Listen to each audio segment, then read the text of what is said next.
जय tiger. सध्या कोरोनाच्या पार्श्वभूमीवर गेली 2 दिवसा अगोदर 8 तारखेपासून लॉकडाऊन उघडायचा पहिला टप्पा सुरू झालेला आहे आणि थोडंफार पूर्वीसारखी लोक आपल्या कामासाठी, आपल्या उद्योगधंद्यांसाठी बाहेर पडत आहेत. तर माझ्या महाराष्ट्रकरांना, मुंबईकरांना आणि देशभरातील तमाम जनतेला मी एवढीच विनंती करतो की कुठेही जाताना तोंडावर मास्क, हातामध्ये ग्लव्स किंवा सॅनिटायझरची एखादी छोटीशी बाटली आणि एक सोशल डिस्टन्सची जी आपल्याला डॉक्टर किंवा इतर जे कोणी जाणकार व्यक्तींनी आपल्याला वेळोवेळी सांगितलेलं आहे की सोशल डिस्टन्स ठेवावं, त्याच्यावर अंमलबजावणी झाली पाहिजे. सोशल डिस्टन्स ही राहिलीच पाहिजे, जेणेकरून या कोरोनाच्या महामारीवर आपण आळा घालू शकू. सर्वांनी स्वतःची काळजी घ्या आणि आपल्या घरच्यांची काळजी घ्या.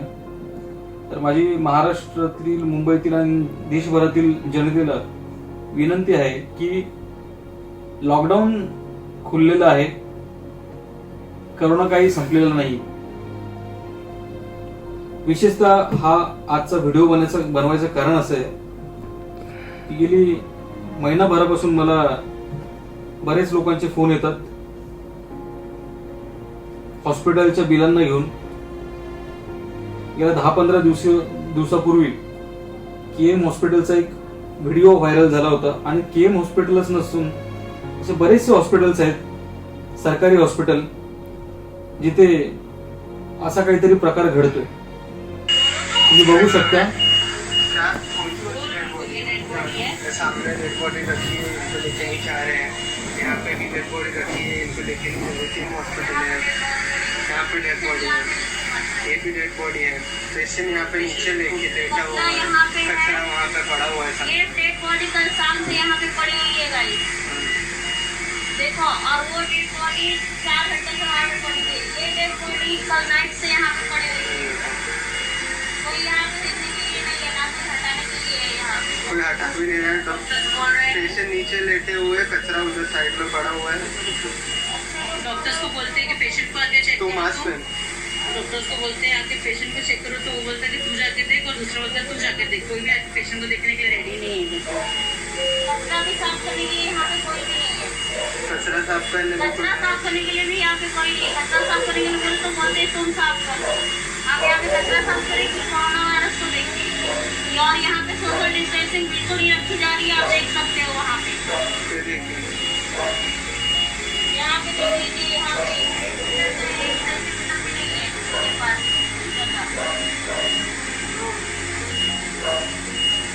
सामने वाले बोर्ड के अंदर पेजा बाहर और अपलोड कर फेसबुक पे डाल के मैं फोटो टैग कर.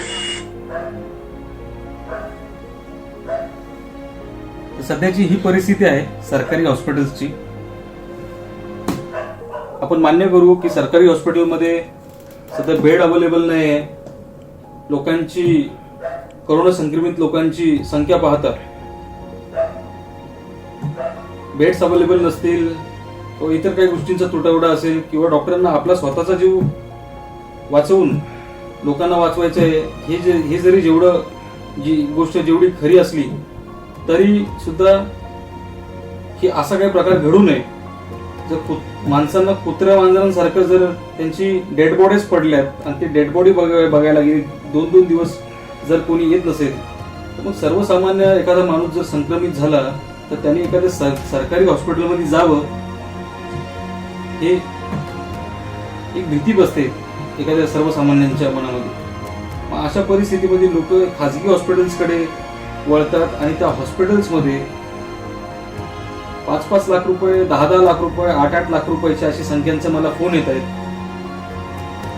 मला कळत नाहीये खाजगी हॉस्पिटल्समध्ये असं नेमकं ह्या कोरोनावरती काय उपचार केले जात आहेत.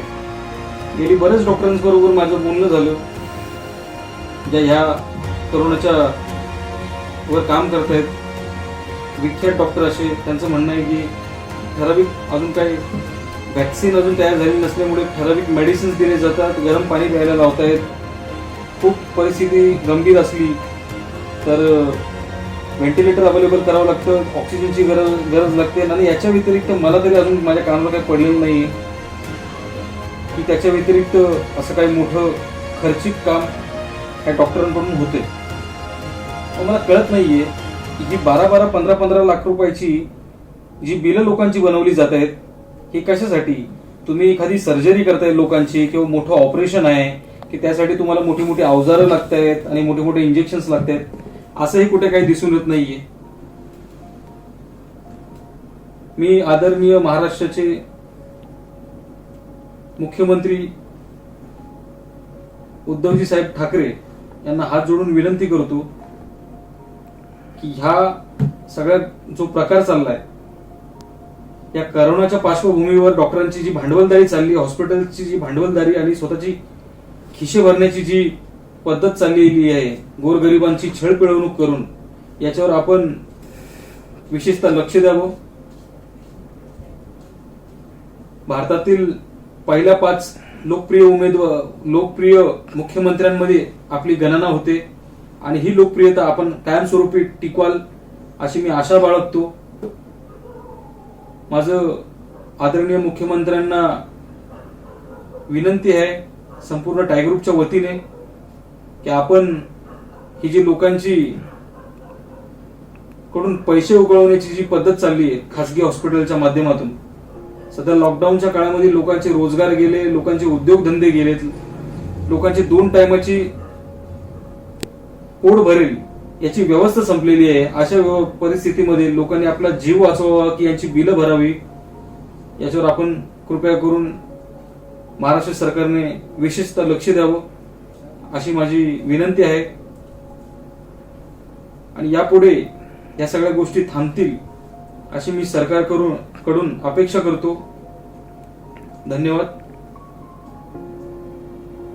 टायगर ग्रुप महाराष्ट्र राज्याचे आदरणीय संस्थापक जालिंदर वसंत जाधव तसंच आदरणीय अध्यक्ष तानाजी भाऊ जाधव यांच्या वतीने,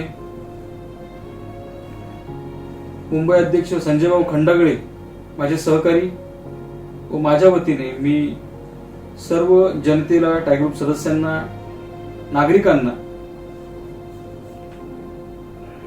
सांगू इच्छितो की आमच्याकडून कधीही काही मदतीची, सध्या कोरोनाच्या काळामध्ये जेव्हा काही दिवसांपूर्वी लॉकडाऊन होता, मग त्या अन्नधान्याच्या स्वरूपात लोकांना मास्क, सॅनिटायझर, पोलिसांना जी मदत करता आली आमच्या संघटनेच्या माध्यमातून आम्ही केलेली आहे. आणि यापुढेही काही मदत लागल्यास, मग ते हॉस्पिटलचे प्रश्न असतील, मग इतर काही विषयांवरती जे टायगर ग्रुप आम्ही काम करतो, मग ते रोजगाराला धरून, महिलांच्या समस्या आणि अशा अनेक प्रश्नांना घेऊन याच्या पुढेही काम करू याची ग्वाही देतो. जय हिंद, जय महाराष्ट्र, जय शिवराय, जय भीम, जय टायगर.